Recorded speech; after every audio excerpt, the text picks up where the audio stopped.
Electromagnetic induction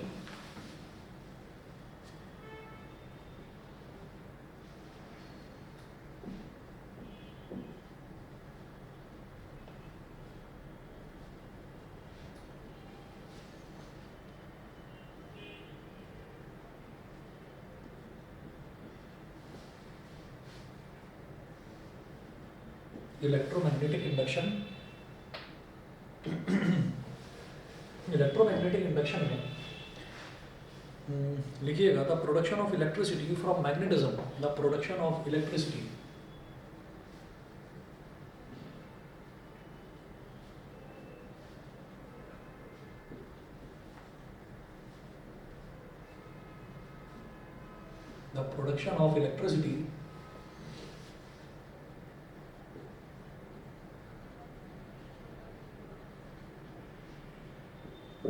the production of electricity from magnetism is called electromagnetic induction. The production of electricity from magnetism is called electromagnetic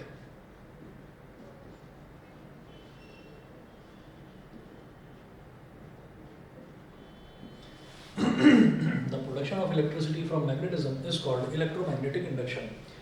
अभी तक हमने देखा था, जैसे हमने वर्किंग ऑफ इलेक्ट्रिक मोटर देखा था, तो इलेक्ट्रिक मोटर में हमने ये कहा कि एक बैटरी लगा दी थी हमने, तो उस बैटरी का क्या काम था? उस बैटरी का काम ये था कि वो इलेक्ट्रिसिटी सप्लाई कर रही है। हम मैंने क्या करना है, जो इलेक्ट्रोमैग्नेटिक इंडक्शन वाला जो टॉपिक है, इसमें क्या है कि हमारे पास मैग्नेट है, हम कोई भी एक वायर है हमारे पास, हम उस वायर में फोर्स प्रोवाइड कराएंगे, ठीक। तो अगर हम फोर्स प्रोवाइड कराते हैं और हमारे पास मैग्नेट है, तो इन दो चीज़ों की हेल्प से हम किसी भी वायर में इलेक्ट्रिक करंट भी प्रोड्यूस कर सकते हैं। जैसे क्या होता है कि अगर मान लीजिए लाइट चली जाती है, जो घरों में जैसे लाइट आती है, तो लाइट चली जाती है, तो लाइट जाने के बाद हम किस चीज़ का वेट करते हैं कि जनरेटर स्टार्ट हो जाए। तो वो जो जनरेटर है, उस जनरेटर में हम फोर्स प्रोवाइड कराते हैं, उस जनरेटर का मोशन होता है। जनरेटर जो है वो लगातार, उसकी जो कॉइल है वो घूमती है गोल गोल, ठीक है। तो वो फोर्स कौन प्रोवाइड कराता है? वो फोर्स इनिशियली अगर मैनुअल स्टार्ट वाला जनरेटर है, तो इनिशियली आपने देखा होगा उस पर एक हैंडल लगा होता है, उस हैंडल को ऐसे ऐसे ऐसे ऐसे करके घुमाते हैं और फिर हैंडल को ऐसे खींचकर बाहर निकाल देते हैं। और उसके बाद होता क्या है, उसके बाद जो स्पार्क प्लग है, जैसे कार में होता है, स्कूटर में, बाइक में, स्कूटी में, इन सब में होता है, तो जो स्पार्क प्लग है, स्पार्क प्लग स्पार्क जनरेट करता है, और वो जो स्पार्क है वो डीजल को या पेट्रोल को, जिससे भी वो जनरेटर चलता है, वो उसको इग्नाइट कर देता है। इग्नाइट करता है मतलब जला देता है उसको। तो जैसे ही वो डीजल जलना शुरू होता है, तो वो अपनी स्टीम की हेल्प से उसका जो कॉइल है, जनरेटर के कॉइल को घुमाना शुरू करता है। यानी कि वो जो काम हमारा हाथ कर रहा था, उस काम को अब डीजल बर्न होकर करेगा, जलकर करेगा, ठीक है। तो हमने क्या प्रोवाइड कराया? हमने कोई इलेक्ट्रिसिटी प्रोवाइड नहीं कराई, कोई बैटरी नहीं लगाई, हमने क्या करा, हमने उसको फोर्स प्रोवाइड करा दी। तो अगर फोर्स मिल जाए हमको, हमने कल ये देखा था ना, इलेक्ट्रोमैग्नेटिक इंडक्शन नहीं, हमने ये देखा था फ्लेमिंग्स लेफ्ट हैंड रूल। तो लेफ्ट हैंड रूल में मैंने बोला थंब का मतलब क्या है? फोर्स, और ये इंडेक्स फिंगर का मतलब क्या है? मैग्नेटिक फील्ड, और सेंट्रल फिंगर का मतलब करंट है। तो आपने कल 2 क्वेश्चंस भी करे थे, उन क्वेश्चंस में भी हमने ये देखा था कि हम बैटरी लगा रखी थी, तो हमको करंट की वैल्यू पता थी, करंट का डायरेक्शन पता था, ठीक है, मैग्नेटिक फील्ड का डायरेक्शन पता था। जब करंट और मैग्नेटिक फील्ड पता है, तो करंट की हेल्प से और मैग्नेटिक फील्ड की हेल्प से इलेक्ट्रिक मोटर की कॉइल ने घूमना शुरू कर दिया था, क्योंकि फिर हमको तीसरी चीज़ मिल गई, फोर्स मिल गई। अब जो मैं इलेक्ट्रोमैग्नेटिक इंडक्शन करूँगा, इसमें ये फोर्स मिल जाएगा हमको और मैग्नेटिक फील्ड मिल जाएगा, तो तीसरी जो मिसिंग चीज़ है करंट, वो मिल जाएगा। तो याद रखेंगे, जब हम कभी इलेक्ट्रोमैग्नेटिक इंडक्शन की बात करते हैं, तो हम किसी भी तरीके की कोई बैटरी यूज़ नहीं करते, ठीक है, क्योंकि हमको क्या करना है, हमको फोर्स लगाकर इलेक्ट्रिसिटी प्रोड्यूस करनी है। इलेक्ट्रोमैग्नेटिक इंडक्शन इंडक्शन का मतलब होता है पैदा हो जाना, ठीक है। तो हमें इलेक्ट्रिसिटी पैदा करनी है यहाँ पर। और बड़े बड़े जो पावर स्टेशंस होते हैं, पावर प्लांट्स होते हैं, अगर मैग्नेट ना हो ना, तो वहाँ पर भी इलेक्ट्रिसिटी प्रोड्यूस नहीं करी जा सकती। देखिएगा, मैं आपको एक चीज़ इसमें समझाना चाहूँगा कि जैसे मान लीजिए हमारे पास कोई ऐसी डिवाइस है जिसकी हेल्प से हम मोशन प्रोवाइड कर रहे हैं, ठीक है। तो वो मोशन चाहे हम पेट्रोल से प्रोवाइड करें, चाहे हम डीजल से प्रोवाइड करें, तो पेट्रोल हो गया, डीजल हो गया, कैरोसिन हो गया, इन तीन चीज़ों पर चलने वाले मार्केट में जनसेट्स, जिनको जनरेटर बोलते हैं, वो अवेलेबल हैं। लेकिन अगर हम कहें कि बड़े बड़े जो पावर प्लांट्स हैं जहाँ पर इलेक्ट्रिसिटी प्रोड्यूस होती है, तो आपने सुना होगा thermal power plant. Thermal power plant जो है, जैसे कि दादरी में है यहाँ पर नोएडा में, तो थर्मल पावर प्लांट जो है, थर्मल पावर प्लांट में कोल से, जो कोल होता है ना, कोयला, कोयले को जलाकर बड़ी बड़ी जो बड़े बड़े जो कॉइल्स होते हैं, बड़े बड़े डायनामोज बोलते हैं, बहुत बड़ी कॉइल को डायनामो बोलते हैं, उन डायनामो को रोटेट कराया जाता है। तो रोटेट कराने का मतलब क्या है, वो घूम रहा है, मतलब हमने फोर्स प्रोवाइड करा दी, फोर्स प्रोवाइड करा दी, और हमने मैग्नेट तो यूज़ कर ही रहे हैं। तो मैग्नेट का नॉर्थ पोल इधर लगाएंगे, साउथ पोल इधर लगाएंगे, और कहाँ लगाएंगे, एक बहुत बड़े सेटअप पे, इतने बड़े सेटअप में कि जो एक पूरे शहर को इलेक्ट्रिसिटी प्रोवाइड करा सके। ठीक है, तो हमारे पास एक बहुत बड़ा मैग्नेट होगा, बहुत बड़ा डायनामो होगा, और फिर हम कोयले को जलाकर, कोयले की हेल्प से हम उसको मूव करा देंगे, और जब वो मूव करने लगेगा तो उसके मूव करने से क्या होगा, इलेक्ट्रिसिटी प्रोड्यूस हो जाएगी। तो इस तरह से जो इलेक्ट्रिसिटी प्रोड्यूस होती है, इस तरह से जो करंट प्रोड्यूस होता है, उसको हम बोलते हैं इंड्यूस्ड करंट। ठीक है, जो बैटरी अगर मैंने ले ली और बैटरी से जो करंट निकलता है, तो उसको तो मैं बोलूँगा करंट। लेकिन अगर मैग्नेट की हेल्प से और फोर्स लगाने की हेल्प से जो करंट प्रोड्यूस होता है, उसको हम बोलते हैं इंड्यूस्ड करंट। ठीक है, नोट करेंगे, the current produced, next point,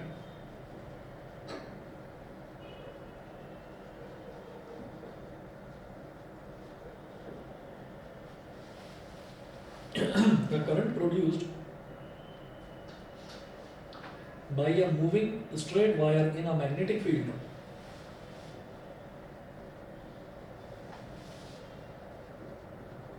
by a moving straight wire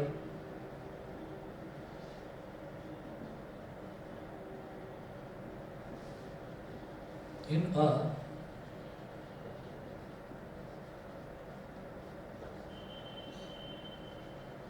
the current produced by a moving straight wire in a magnetic field is or by moving a magnet in a coil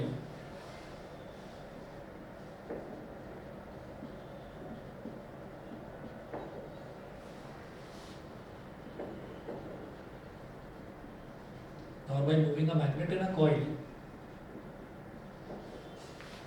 or by moving a magnet in a coil is called induced current.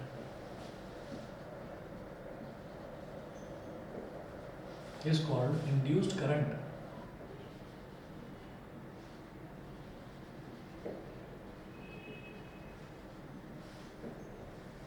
Is called induced current.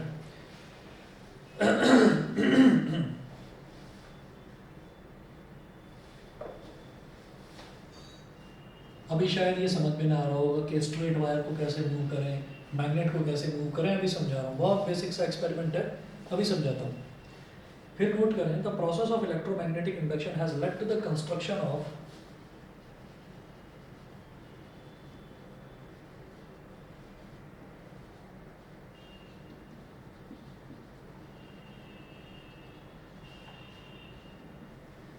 the process of electromagnetic induction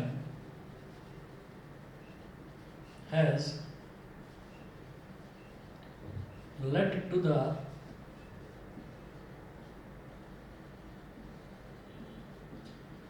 process of electromagnetic induction has led to the construction of generators has led to the construction of generators has led to the construction of generators for producing electricity at power stations for producing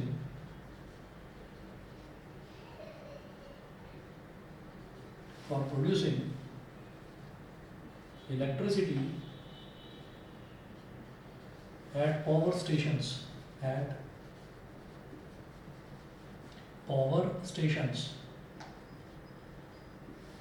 for producing electricity at power stations.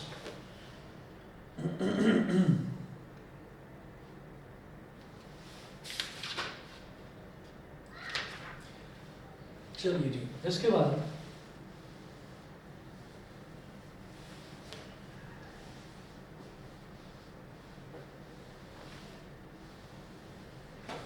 आप लिखें, heading डालेंगे demonstration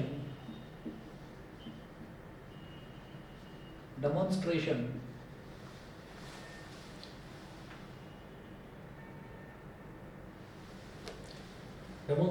of electromagnetic induction by using demonstration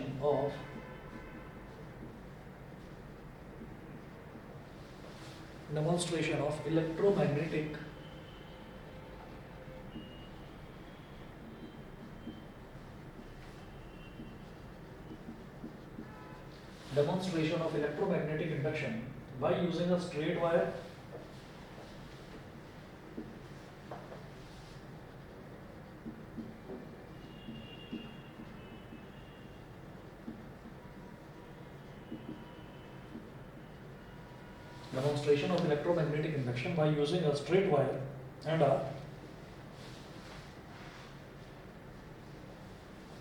and a horseshoe type magnet.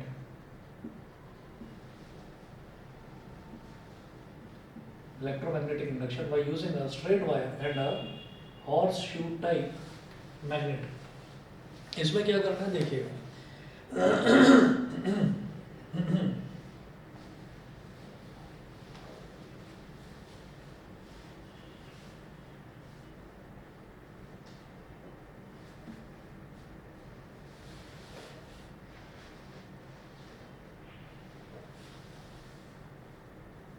आप सोचिए ये आगे से कहीं पर मुड़कर आ रही है, हॉर्सशू टाइप मैग्नेट है, लेकिन उसका साउथ पोल इस तरफ है मैग्नेट का, ठीक है, उसका साउथ पोल इस तरफ है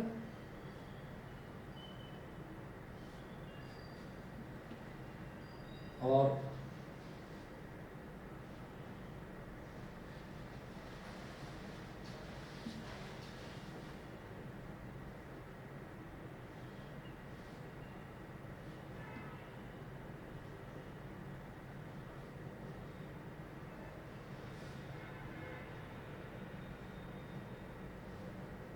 उसका साउथ पोल इस तरफ और नॉर्थ पोल इस तरफ है, ऐसे, ठीक है, साउथ पोल है और नॉर्थ पोल है. अब आप ये देखिएगा कि मैंने इसके बीच में से एक वायर को गुजार दिया, ऐसे इसके बीच में से गुजरती है एक वायर, और ये जो वायर है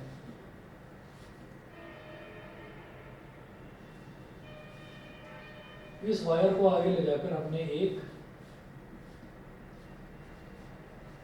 कैपिटल G गैल्वेनोमीटर से कनेक्ट कर दिया. गैल्वेनोमीटर से हमने इसको कनेक्ट कर दिया. तो अब क्या है कि मैंने इस वायर को हाथ से पकड़ के इस वायर को ऊपर की तरफ मूव करा, ठीक है,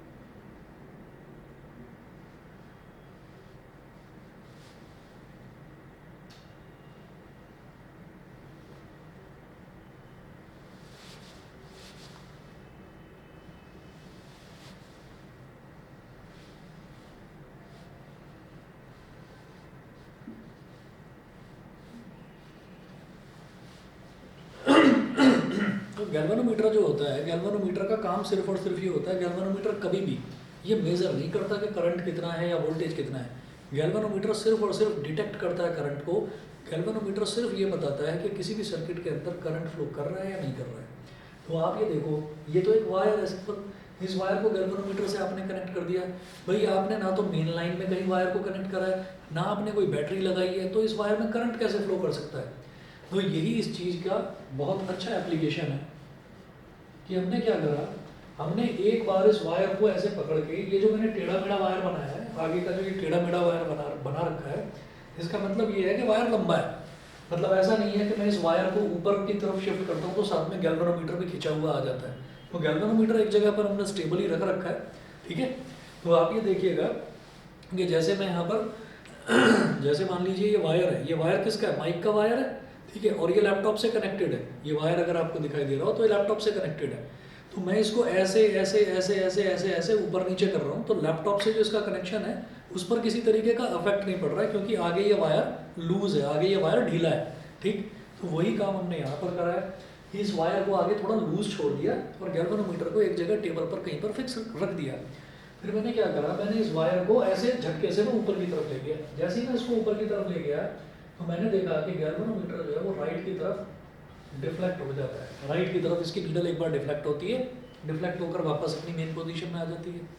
ठीक है, तो जब मैं एक झटके से ऊपर लेकर गया तो इसमें डिफ्लेक्शन आया गैल्वेनोमीटर में। फिर मैंने क्या करा, ऊपर से अब इसको नीचे लेकर आया तो गैल्वेनोमीटर अब लेफ्ट साइड में डिफ्लेक्शन शो करेगा।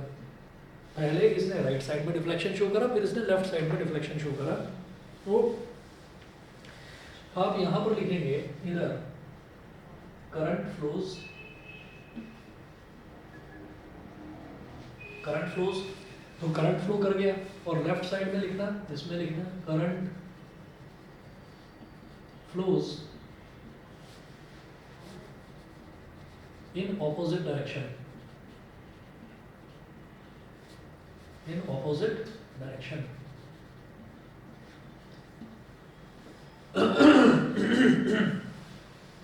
मैंने अपने हाथ को ऐसे पकड़ा और अपने हाथ को ऐसे करके ऐसे घुमा दिया। यहाँ से स्टार्ट करा, इसको ऐसे करके ऐसे घुमा दिया। तो मैं अपनी इनिशियल पॉइंट ये था मेरा, ये यहाँ से स्टार्ट करके मैं वापस घूमकर यहाँ आ गया। इसका मतलब मैंने एक साइकिल कंप्लीट कर ली। हम जहाँ से स्टार्ट करते हैं घूम फिर कर वहीं आ जाएं, तो इसका मतलब क्या है कि हमने एक साइकिल कंप्लीट कर ली। ये बीच में वायर इनिशियल इसमें साउथ और नॉर्थ पोल के बीच में पड़ा हुआ था ऐसे ही। मैंने एक बार इसको ऊपर करा, एक बार इसको नीचे करा। ठीक है, तो एक बार ऊपर करा और वापस नीचे कर दिया। तो इसका मतलब क्या है कि इसने अपनी एक साइकिल कंप्लीट कर ली। ठीक है, जब एक साइकिल कंप्लीट करने में करंट दो बार अपनी डायरेक्शन चेंज कर रहा है तो इसको हम क्या बोलते हैं, ऑल्टरनेटिंग करंट। ऑल्टरनेटिंग करंट का मतलब क्या है, जो अपनी हर हाफ साइकिल पे डायरेक्शन चेंज करे। पहले ये नीचे से ऊपर गया, तो नीचे से ऊपर गया तो मतलब इसने अपनी आधी साइकिल कंप्लीट कर ली। फिर वापस ऊपर से नीचे आ गया तो इसने अपनी सेकंड हाफ साइकिल भी कंप्लीट कर ली। तो जब ऊपर गया तो करंट का डायरेक्शन राइट की तरफ, मतलब डिफ्लेक्शन राइट की तरफ, तो करंट का एक डायरेक्शन में कहीं जा रहा होगा करंट। अब वो डायरेक्शन क्या है वो कैसे पता लगाते हैं वो भी बताऊंगा मैं। फिर मैंने इसको ऊपर से नीचे लेकर आ गया तो करंट का डायरेक्शन रिवर्स हो गया। तो एवरी हाफ साइकिल में, हर हाफ साइकिल में जो करंट अपना डायरेक्शन चेंज करता है, ऐसे करंट को हम बोल देते हैं ऑल्टरनेटिंग करंट। जो हम अपने घरों में करंट यूज़ कर रहे हैं वो भी ऑल्टरनेटिंग करंट ही होता है। ठीक है, तो इससे आपको ये समझ में आता है कि आपके पास नॉर्थ पोल और साउथ पोल है, यानी कि आपके पास मैग्नेटिक फील्ड है, और उसके अलावा आपके पास एनर्जी है। एनर्जी आप अपनी खुद की एनर्जी लगा रहे हैं। आप इस वायर को पकड़ते ऊपर नीचे ऊपर नीचे ऊपर नीचे बार बार कर रहे हैं, तो करंट राइट लेफ्ट करंट बार बार डायरेक्शन जरूर चेंज करेगा लेकिन कंटिन्यूअसली फ्लो करेगा। मेरी बात सबको समझ में आ गई? Yes sir. ठीक है, चलिए ठीक है। उसके बाद आप नोट करेंगे इसमें फिर आप एक और चीज नोट करेंगे कि यहाँ पर मैंने क्या करा, यहाँ पर मैंने मैग्नेट को फिक्स कर दिया, मैग्नेट के दोनों पोल्स को फिक्स कर दिया और हम वायर को लगातार मूव कर रहे हैं। आप कहेंगे जी उल्टा भी करा जा सकता है क्या? ये मेरे लिए बड़ा मुश्किल काम है कि मैं बार बार ना वायर को मूव कर रहा हूँ, क्योंकि wire is attached to a circuit. Wire किसी न किसी सर्किट के साथ अटैच्ड है। तो मैं अगर रिगरसली बड़ी स्पीड के साथ में वायर को ऊपर नीचे करूँगा तो कहीं ना कहीं वायर जिस सर्किट के साथ अटैच्ड है उस सर्किट से कनेक्शन लूज हो सकता है और किसी न किसी तरीके का हमारा जो भी पूरा सर्किट है वो ख़राब हो सकता है। ठीक, तो ऐसा होता है कि हमने कहा कि चलो दूसरा रास्ता अपनाते हैं। क्या? वायर को फिक्स कर दो। मैग्नेट का तो किसी से कोई लेना देना नहीं है, मैग्नेट को मूव कराते हैं।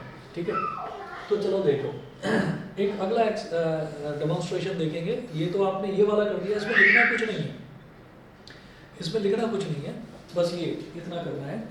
उसके बाद मैं यहाँ आगे कर रहा हूँ।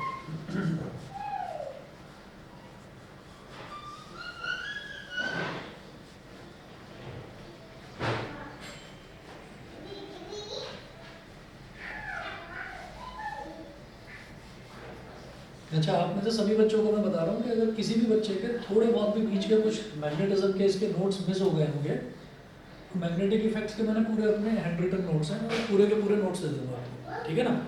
अगर आपने बना लिए हैं तो बहुत बढ़िया, साथ साथ अगर बनाए नहीं बनाया है तो मैं पूरे नोट्स भेजूँगा, तो आप लोग उसका प्रिंट आउट लेकर या चाहे तो नोट करके जैसे भी आपको कंफर्टेबल हो कर सकते हैं। इसमें देखिएगा अब मैं क्या कर रहा हूँ, मैंने एक गैल्वेनोमीटर लिया। पहले आप हेडिंग डालें इसमें, यहाँ पर लिखेंगे demonstration of electromagnetic induction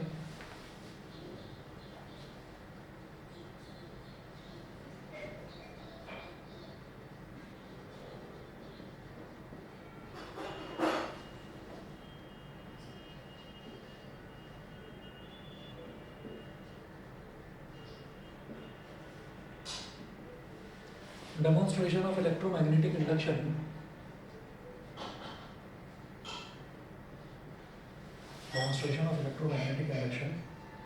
by using a coil and a bar magnet.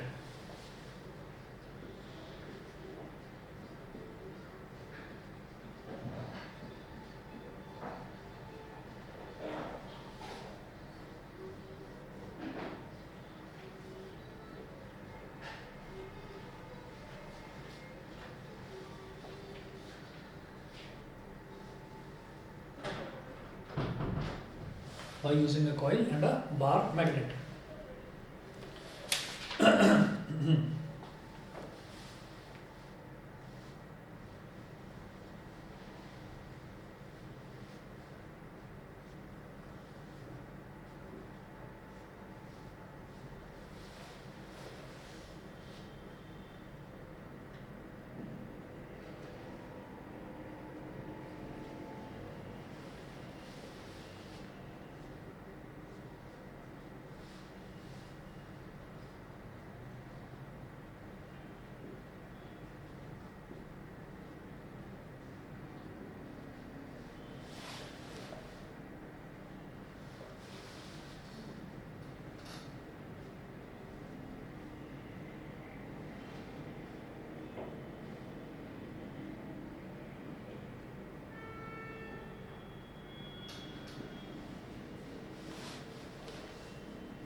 तो देखिएगा हमने क्या करा कि अब हमने कॉइल जो है वायर को एक सोलेनॉइड के फॉर्म में हमने घुमा दिया। तो वायर जो है, वायर तो फिक्स है। अब हमने मूव क्या कर रहे हैं, अब हम मूव कर रहे हैं मैग्नेट को। तो हमने मैग्नेट को यहाँ से पकड़ा और मैग्नेट को अंदर इंसर्ट कर दिया। तो जैसे ही मैग्नेट को इंसर्ट करा अपने अंदर की तरफ, तो देखा कि गैल्वेनोमीटर इस तरफ राइट की तरफ थोड़ा टिल्ट हो गया, राइट की तरफ डिफ्लेक्शन आ गया। राइट की तरफ डिफ्लेक्शन आ गया यानी कि करंट जो है वो शायद इस तरह से फ्लो कर रहा होगा। ठीक है, ये सिर्फ समझाने का एक तरीका है। ऐसा हो सकता है कि वो राइट की तरफ डिफ्लेक्ट करे तो करंट इस तरफ जाए, ये सिर्फ समझाने का तरीका है। इसका कोई ऐसा मतलब नहीं है कि वो राइट की तरफ टिल्ट कर रहा है तो हमारा करंट भी ऐसे राइट की तरफ जाएगा। ठीक है, वो उल्टा भी जा सकता है। बस एक चीज़ समझाना चाह रहे हैं कि उसको अंदर की तरफ इंसर्ट करेंगे तो करंट अगर इस डायरेक्शन में जा रहा है, तो जब उसको बाहर की तरफ निकालेंगे तो करंट उल्टी डायरेक्शन में जाएगा। तो अगेन वही है कि एक साइकिल क्या हुई कि उसको अंदर इंसर्ट करा और आधी साइकिल, और बाकी की आधी साइकिल क्या हुई कि उसको वापस हमने बाहर निकाल लिया। तो बार बार उसको अंदर इंसर्ट करेंगे फिर बाहर निकालेंगे, इंसर्ट करेंगे फिर बाहर निकालेंगे। और अगर ये प्रोसेस रिपीटेडली चलता रहेगा, अगर ये प्रोसेस रिपीटेडली चलता रहेगा तो इस वायर में करंट लगातार फ्लो करता रहेगा। और इस वायर से अगर हमने कोई बल्ब कनेक्ट कर दिया तो देखिए, कोई भी बल्ब हो इससे कनेक्टेड या कोई ट्यूबलाइट कनेक्टेड हो, उसको इस चीज़ से मतलब नहीं है कि करंट एक ही डायरेक्शन में फ्लो करे। करंट आपका इधर भी फ्लो करे या इधर फ्लो करे, बस करंट का फ्लो होना ज़रूरी है। वो ऐसे ऐसे ऐसे ऐसे लगातार फ्लो करता रहेगा, कोई प्रॉब्लम नहीं है, बस करंट का फ्लो होना ज़रूरी है।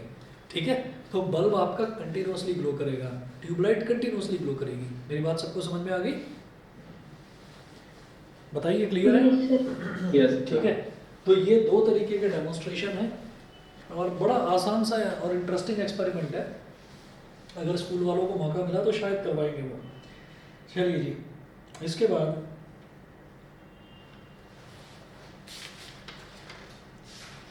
आप नोट करें Fleming's right hand rule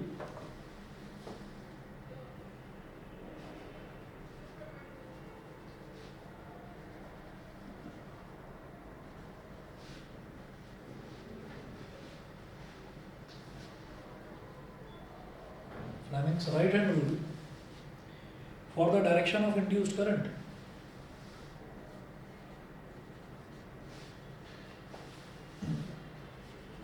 Fleming's right hand rule for the direction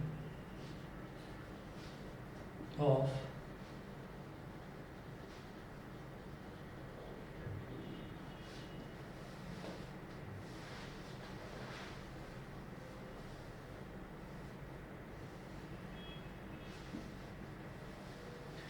Fleming's right hand rule for the direction of induced current.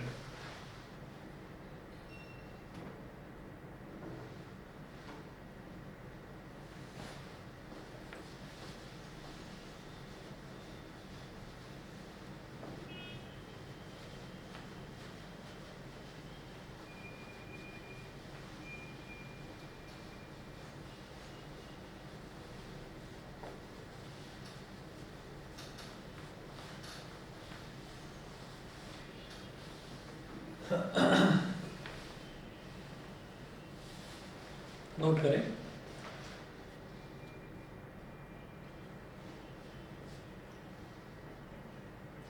adjust your right hand in such a way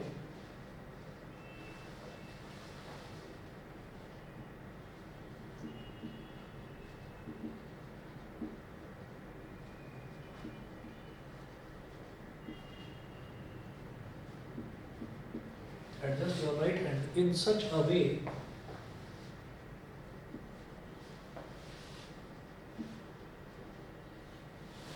adjust your right hand in such a way that the thumb, forefinger and the center finger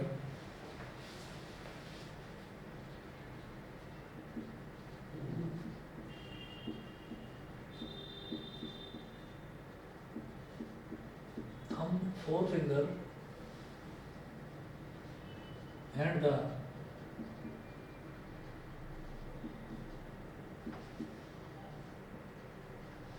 thumb, forefinger and the center finger are at right angles to one another. Are at right angles to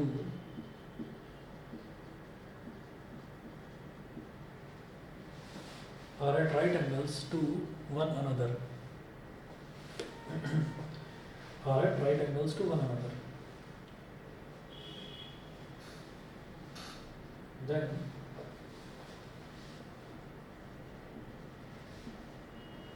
Fleming's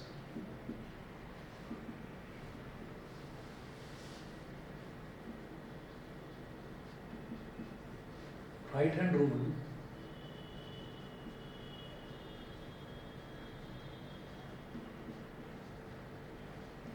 then Fleming's right hand rule suggests that the forefinger points in the direction of that the forefinger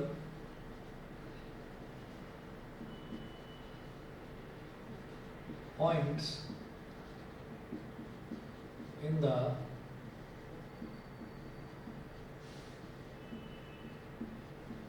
that the four finger points in the direction of magnetic field, in the direction of magnetic field,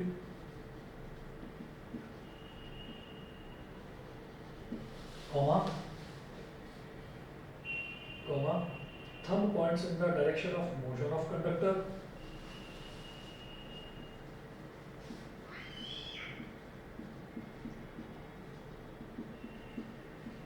thumb points in the direction of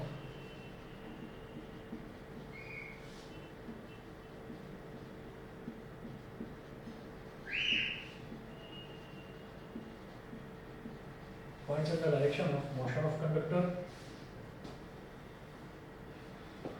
and the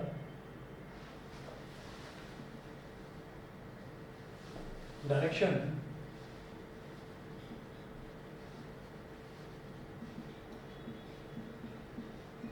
in which center finger points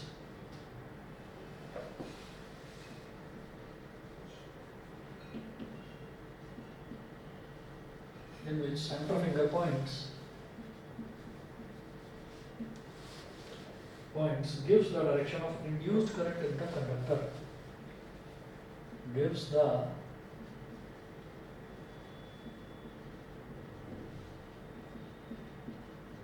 direction of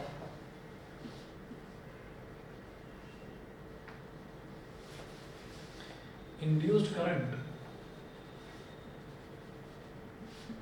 in the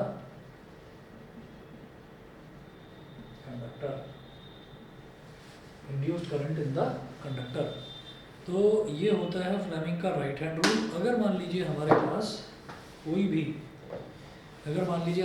कोई भी ऐसा setup है जहाँ पर किसी तरीके की कोई बैटरी कनेक्टेड नहीं है, हाँ एक मैग्नेटिक फील्ड है और फोर्स है, तो हम उसमें इंड्यूस्ड करंट मतलब करंट पैदा करना चाहते हैं, जैसा कि हम जनरेटर में करते हैं। तो उस केस में जो फ्लेमिंग का लेफ्ट हैंड रूल है, बिल्कुल फ्लेमिंग का लेफ्ट हैंड रूल की तरह ही आप फिंगर्स को, राइट हैंड की फिंगर्स को इस तरह से स्ट्रेच कर देंगे और फ्लेमिंग का राइट हैंड रूल लगाएंगे।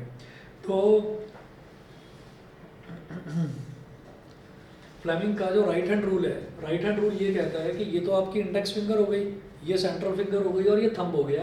तो जो इंडेक्स फिंगर है, index finger points in the direction of magnetic field, central finger induced current जो नया करंट डेवलप हुआ है ये उसका डायरेक्शन देगा, और जो थंब है ये डायरेक्शन बताएगा किसका, ये डायरेक्शन बताएगा आपका फोर्स का या मोशन ऑफ कंडक्टर का। मोशन क्या है? मोशन यही है कि मैं लगातार अगर इसको अंदर बाहर मूव करवा रहा हूँ मैग्नेट को, तो इसका मतलब ये है कि मोशन का डायरेक्शन जो है वो मोशन का डायरेक्शन ये है, मोशन का डायरेक्शन ये है। और उसके बाद अगर हम मैग्नेटिक फील्ड के डायरेक्शन की बात करें तो मैग्नेटिक फील्ड नॉर्थ से साउथ की तरफ होता है, ठीक है। तो मैग्नेटिक फील्ड का डायरेक्शन ये है, मोशन का डायरेक्शन ये है। तो हम उस हिसाब से ये बता सकते हैं कि करंट का डायरेक्शन क्या होगा, ठीक है। बताइए जी, सभी को समझ में आ गया? Yes sir.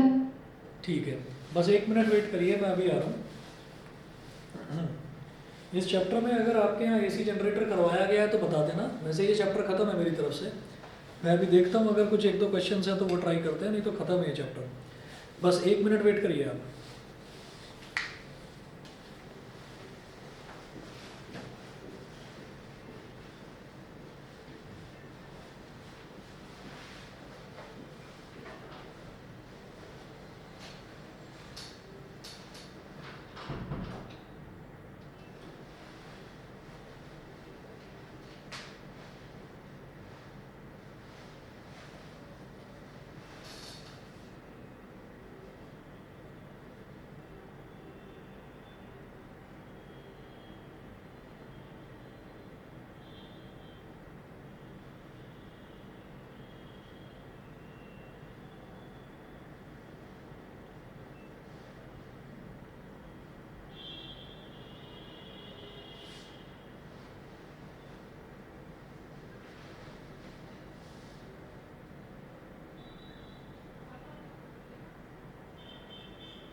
चलिए जी, तो मैं इसके ना आप लोगों को नोट्स भेजूंगा, उसमें आप देख लीजिएगा कि अगर स्कूल में कराते हैं एसी जनरेटर तो कर देना। देखो ज़्यादा मुश्किल नहीं है। अगर आप इलेक्ट्रिक मोटर कर चुके हैं तो जो जनरेटर है, एसी जनरेटर, उसमें कोई ऐसी प्रॉब्लम है नहीं। एक फिगर बनाकर अभी दिखाता हूँ, समझ जाएंगे। और फिर ये भी समझ में आ जाएगा कि ये जो हमारा फ्लेमिंग का राइट हैंड रूल है, ये एग्जैक्टली यूज़ किस तरीके से होता है। तो एक फिगर बनाऊंगा बिल्कुल वैसी ही जैसी हमने कल बनाई थी, देखने में बिल्कुल इलेक्ट्रिक मोटर जैसा लगेगा, लेकिन मामूली सा अंतर होगा। एक अंतर तो ये कि इसमें अब बैटरी नहीं होने वाली, और दूसरा उसमें 2 कम्यूटेटर रिंग्स लगी हुई थी। यहाँ पर 2, वहाँ पर एक थी, यहाँ पर 2 लगेंगी अलग अलग। अभी बताता हूँ।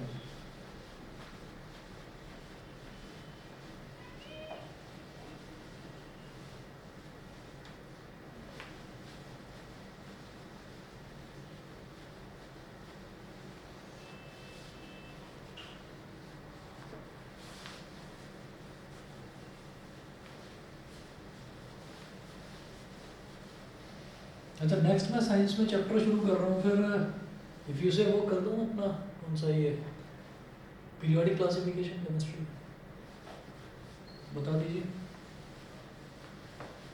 बायो में हेरिडिटी करना चाहते हो तो हेरिडिटी करा देता हूँ, या पीरियोडिक क्लासिफिकेशन चाहते हैं तो वो करा दूँगा, जो ठीक लगे।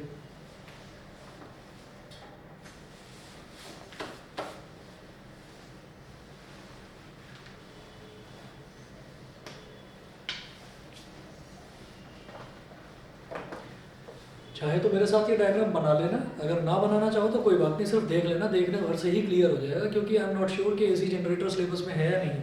सिलेबस में लास्ट में सिर्फ इलेक्ट्रोमैग्नेटिक इंडक्शन मेंशन्ड है। तो जरा देखिएगा, इसमें आपको जो मैग्नेट के 2 पोल्स हैं ना, नॉर्थ और साउथ, वो कुछ उसी तरह से बनाने हैं जैसे कि आपने इलेक्ट्रिक मोटर में बनाए थे। देखिएगा,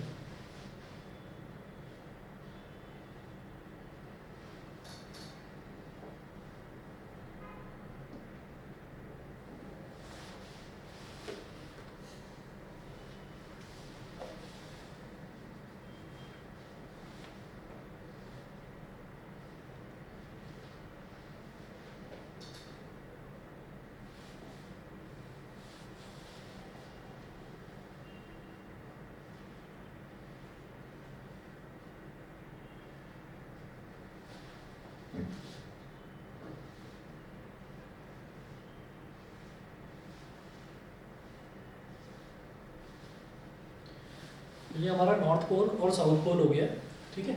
अब इसके बीच में मैंने एक स्पेस छोड़ा है, अच्छा खासा बड़ा, इसमें हमने एक रेक्टेंगुलर कॉइल, बिल्कुल उसी तरह से जैसे हमने रेक्टेंगुलर कॉइल बनाई थी इलेक्ट्रिक मोटर में।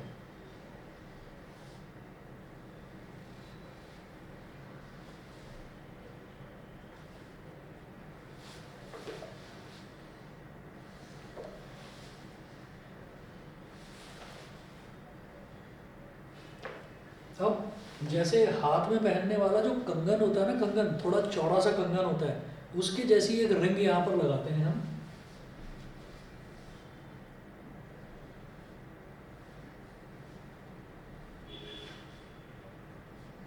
एक तो नॉर्मल कंगन आता है, एक थोड़ा चौड़ा वाला कंगन आता है, तो उसके जैसी ये रिंग है। इनको हम बोलते हैं बेटा स्लिप रिंग्स। स्लिप रिंग्स, अच्छा स्लिप रिंग्स क्यों बोलते हैं वो भी बताऊंगा। ये मैंने यहाँ पर ऐसे इसको अटैच कर दिया, पहले वाली स्लिप रिंग के साथ मैंने इस वाले जो एंड है वायर का, इसको अटैच कर दिया। अच्छा, अब जो दूसरा वायर है, दूसरा वायर ना बेटा ऐसे जाता है, ऐसे इसके अंदर से, क्योंकि ये अंदर से खोखली है ना, तो कंगन अंदर से खाली होता है, उसके अंदर हाथ डाला जाता है। तो इसी तरीके से इसके अंदर से, कंगन के अंदर से समझ लीजिए कि हमने ऐसे वायर को निकाल दिया।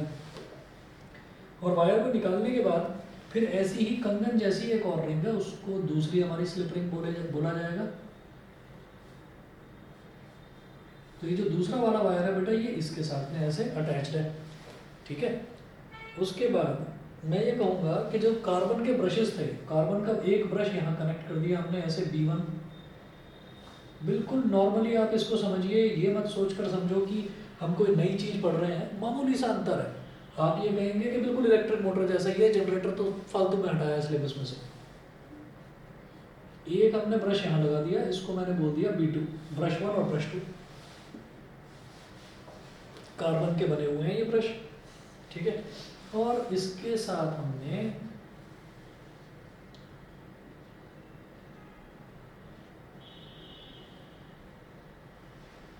यहाँ पर एक बल्ब कनेक्ट कर दिया। भाई कहीं पर कोई बैटरी है क्या? कहीं कोई बैटरी नहीं है और बल्ब कनेक्ट कर दिया, ठीक है। तो बल्ब कनेक्ट करने का मतलब क्या है कि क्या बल्ब जलेगा? अगर इलेक्ट्रिसिटी प्रोड्यूस हो गई तो बल्ब विल स्टार्ट ग्लोइंग, अगर इलेक्ट्रिसिटी प्रोड्यूस नहीं हुई तो bulb will remain closed of. आप देखो यहाँ पर हमारे पास, मैंने ये सोचा कि भाई पहले हम मैनुअली ट्राई कर लेते हैं, है ना, उसके बाद कोई डीजल इंजन या पेट्रोल इंजन वगैरह वो सब एडजस्ट करके हम फोर्स उसकी हेल्प से प्रोवाइड करा देंगे। लेकिन पहले सोचा कि मैनुअली करके देखते हैं इस काम को, ठीक है। तो हमने कुछ ऐसा करा, सोचिएगा कि यहाँ पर हमने ऐसे एक हैंडल लगा दिया, हैंडल लगा दिया। अब हैंडल का काम क्या है कि इसको पकड़ के ऐसे ऐसे ऐसे ऐसे ऐसे ऐसे घुमाते जाना। तो हम क्या करेंगे, हम इस कॉइल को घुमाएंगे, यानी कि जो फोर्स जो है वो फोर्स अब हम प्रोवाइड करा रहे हैं, करंट तो नहीं है, फोर्स हम प्रोवाइड करा रहे हैं। तो आप ये देखो कि ये मैंने एरो बनाया है यहाँ पर ऐसे, तो यहाँ बैटरी कनेक्टेड नहीं है, मैग्नेटिक फील्ड है और फोर्स है। जब मैग्नेटिक फील्ड है और फोर्स है, करंट हमने प्रोवाइड नहीं कराया तो current will get induced, current पैदा होगा। इंड्यूस्ड करंट मतलब वो करंट जो प्रोड्यूस होता है, जो पैदा होता है। तो यहाँ पर हम यूज करेंगे फ्लेमिंग का राइट हैंड रूल, ठीक है। तो राइट हैंड रूल देखो बड़े आसानी से आप समझेंगे। हमने क्या कराया, हमने फोर्स इसमें प्रोवाइड कराई। तो मैंने जैसे इसको ऐसे घुमाया तो बेटा ये जो कॉइल है इसको बोल दो ऐसे ABCD। तो ये जो AB वाला पोर्शन है इट विल गो डाउन, ये नीचे की तरफ जाएगा ऐसे, ये नीचे की तरफ जाएगा। अच्छा मैग्नेटिक फील्ड कहाँ पर है? मैग्नेटिक फील्ड की डायरेक्शन फिक्स है, नॉर्थ से साउथ की तरफ। तो मैंने अपने हाथों को ऐसे स्ट्रेच करा तो मैग्नेटिक फील्ड तो नॉर्थ से साउथ की तरफ है, ठीक है। और जो थंब है, थंब को मुझे फिर नीचे की तरफ करना है। मैग्नेटिक फील्ड नॉर्थ से साउथ की तरफ ऐसे, थंब नीचे की तरफ, बिकॉज ये वाला जो हिस्सा ये नीचे की तरफ जा रहा था, थंब नीचे की तरफ। तो ये जो सेंट्रल फिंगर है it is coming outside, central finger बाहर की तरफ। तो central finger is the direction of induced current. तो इंड्यूस्ड करंट कहाँ आ गया बेटा? फिर बाहर की तरफ, बाहर की तरफ, क्योंकि ये कॉइल ऐसे रखी हुई है। समझ में आया कि नहीं ये वाला? बताइए। Yes sir. बताइए भाई, बाकी बच्चे बताएं please. Yes Shagun, sir. Vidisha, Prajakta, पावनी, न्यासा, क्लियर है? Yes sir. ठीक है। उसके बाद देखिएगा, ये तो हुआ AB की बात। तो AB में आप ये देखिएगा कि जब करंट ऐसे आया आया इधर आया, आते आते यहाँ पहुँच गया, ठीक है। तो ये अब इससे ब्रश 1 से कनेक्टेड है। तो भाई ब्रश 1 से कनेक्टेड है तो ये करंट यहाँ से ऐसे जाएगा, लेकिन ये करंट यहाँ से ऐसे तभी तो जाएगा जब B2 में इस तरह से करंट जाने का कोई पाथ मिले मुझे। अगर मान लीजिए B2 से ऐसे आ रहा होगा करंट, तो इधर से ये करंट आया, इधर से ये करंट आया, तो there will be a blast. तो ऐसा नहीं हो सकता। अगर ये वाला करंट ऐसे जा रहा है तो इस करंट को ऐसे जाना पड़ेगा, लेकिन देखें तो सही कि वो ऐसे जाएगा भी या नहीं। तो हमने कहा कि चलो जी अब CD की बात करते हैं। तो जब हम हैंडल से ऐसे फोर्स लगा ही रहे हैं तो ये CD ऊपर की तरफ, फोर्स इस पर ऊपर की तरफ लगेगा। Magnetic field is not going to change because आपने नॉर्थ पोल और साउथ पोल फिक्स कर दिए। तो ये है फ्लेमिंग का राइट हैंड रूल। तो अब आप ये देखिएगा कि ये ऊपर की तरफ फोर्स लग रही है, यानी कि थंब ऊपर की तरफ, मैग्नेटिक फील्ड इधर। तो सेंट्रल फिंगर कहाँ है? देखिए सेंट्रल फिंगर फिर अंदर की तरफ, सेंट्रल फिंगर अंदर की तरफ। तो इसका मतलब this current is going inside, ये करंट ऐसे जा रहा है। तो जब ये ऐसे जा रहा है तो इसका मतलब यहाँ से ऐसे आ रहा होगा, इसका मतलब यहाँ से ऐसे रहा होगा। तो करंट जब इस तरह से गया तो बल्ब ग्लोज, बल्ब ग्लोज। अब देखिएगा अब कहानी में ट्विस्ट क्या आएगा, अब वो देखना जरा। अब ये करंट कैसे जा रहा था बेटा? यहाँ से B1 से B2। तो यहाँ लिखिएगा first half cycle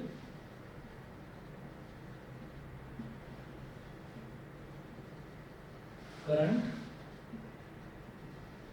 B1 to B2, current जा रहा था B1 से B2 की तरफ। अब ये एरो मिटा दो।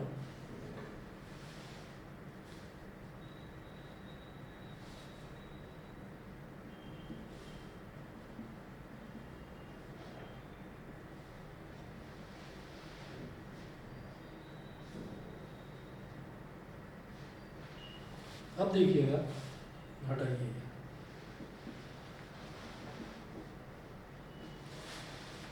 अब जब हमने इसको ऐसे घुमाया तो अब ये ए बी पलट कर इधर आ गया, तो बेटा अब यहाँ पर आ गया ए बी। तो याद रखिएगा, जब ए बी इधर आया तो ए बी किसके साथ कनेक्टेड है? B1 के साथ। तो बेटा ये ऐसे हो गया, ये वायर यहाँ से हटेगी, ये वायर यहाँ से हटेगी और ये वायर ऐसे आएगी, क्योंकि ए बी वाली जो साइड है वो B1 के साथ फिक्स्ड है, कनेक्टेड है। और इधर सी डी था तो सी डी पलट कर इधर आ गया, सी और डी, और सी डी B2 के साथ कनेक्टेड था, तो इसको हटाओ यहाँ से, सी डी B2 के साथ ऐसे कनेक्टेड हो गया। और जो ए बी है, ए बी आपका B1 के साथ कनेक्टेड है। मेरी बात समझ में आ गई? ये पहले ए बी यहाँ पर था, ए बी पलट कर इधर आया, जब ए बी पलट कर इधर आया तो ए बी सीधा B1 से कनेक्टेड है। तो अब इसलिए मैंने ये B1 वाला लाइन ऐसे स्ट्रेट दिखाया, और पहले यहाँ पर सी डी था, सी डी इस B2 से कनेक्टेड था, सी डी पलट कर यहाँ आ गया, तो सी डी का जो ये कनेक्शन वाला पॉइंट था ये इधर आ गया, ये B2 पर इधर आ गया। समझ गए कि नहीं? Yes sir. ठीक है, अब अगला देखना। अब अगला हमारा स्टेप क्या है कि लेकिन मैं तो रुकने वाला नहीं हूँ, मैं तो लगातार इस कॉइल को ऐसे घुमाता जाऊंगा। तो मैंने फिर इस कॉइल को जब आगे और घुमाया, एक राउंड और घुमाया, तो अब ये जो सी डी है, ये सी डी नीचे की तरफ जाने लगा। जब ये सी डी नीचे की तरफ जाने लगा तो अगेन फिर वही कि आपका थंब का डायरेक्शन नीचे की तरफ रखो, थंब नीचे की तरफ, मैग्नेटिक फील्ड इधर, तो सेंटर फिंगर आगे की तरफ। आगे की तरफ का मतलब क्या है कि करंट इज कमिंग आउटसाइड, ऐसे करंट आगे की तरफ, तो करंट ऐसे आ रहा है। तो अब ये सी डी वाली ब्रांच तो B2 से कनेक्टेड है, तो करंट ऐसे आया, ऐसे आया, B2 में गया, तो B2 में गया तो ऐसे गया।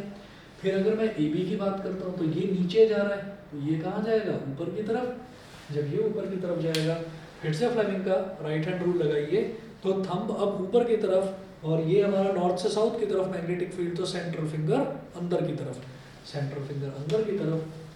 तो ये करंट अगेन ऐसे जाएगा अंदर की तरफ, अंदर की तरफ, तो यहाँ से ये ऐसे आ रहा होगा, सॉरी हाँ, यहाँ से ये ऐसे आ रहा होगा, और ये किससे कनेक्टेड है? B1 से, तो B1 से ऐसे आ रहा होगा, मतलब ये, तो इसका मतलब अब करंट आपका ऐसे फ्लो कर रहा है B2 से B1। तो सेकंड हाफ साइकिल,